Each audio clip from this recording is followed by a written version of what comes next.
don't have your weight on somebody, it's too easy for them to maneuver around and make it that much more difficult for you to lock that in. So anyway. Hey Jody, can you show them the grips on both the top wrist lock on the toe hold too? Thank you. I just go with this stuff. I love this shit. I'll just say I got it. So I'm in here, right? I come around the top. I let go of this, and look where my arm goes, right here.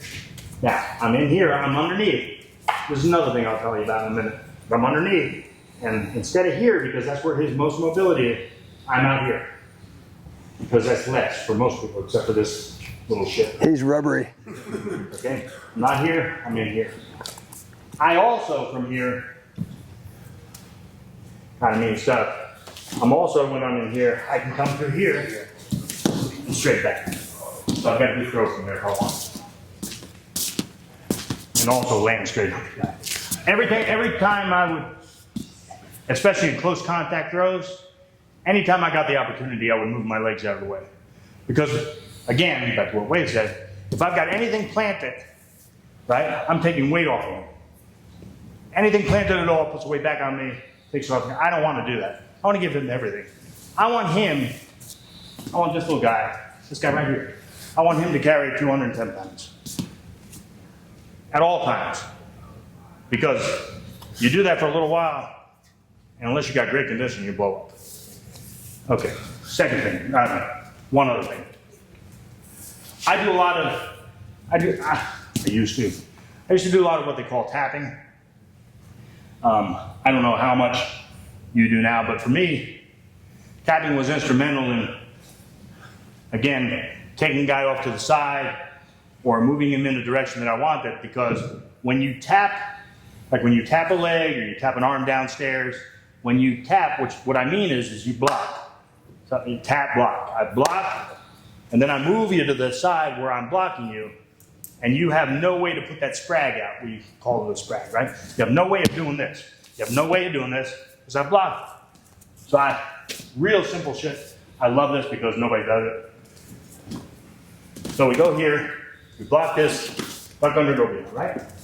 I spin through. Actually, I do it with my head, but I'm so freaking broken up. When I get behind him, I see so many guys struggle from behind. See guys pushing and pulling. I block both. And then all I do is I sit my ass down and I turn with him. There's the motion. I stop thing going on, right? So block, sit, turn. He's not going anywhere, except down where I am. Because he can't shift his legs out because I blocked it from going out. Otherwise, he just puts his leg out and I'm not going outside. And I like that because a lot of times you get behind your guy and I see guys struggle and I don't ever see a reason for it. So, kind of two things just to give you some stuff to think about. I'm in here, we're collar and elbow. I block this, I shift, again, block, shift underneath. What I do is I turn, freaking bad. I turn and I throw them this way. I block, and I come around. We come this way. Circular motion, clock kind of stuff. Okay. Hey, Jody, can you show the toe hold grip though? Because the one that you can do. I have gotten this in the past, and it's really a top wrist lock. Normally you would get on the bottom, but you can get it up top. And usually it comes when I'm doing this, and I'm working my guy, and he attempts at all to reach back and grab that hand. Because guys will do that. I'm in here then, right? I'm in here. I'm underneath him, but I'm in here. And then I'm here. Now I've got this. Now, this is mobility here. He's got loose shoulders. And I tell people this all the time. If you keep this in, if you keep this tucked in, this is his most mobile spot. This is where he's got the most mobility. But he doesn't have that same mobility out here. And well, he does because he's so little. Oh. But I don't want to be in here. I want to move it out a little bit. Feel better? Yeah. Okay? Second submission up top. Third one, kind of awkward, but Carl used to do it. So I'm in here, I drop down, I get this leg, I bring it up.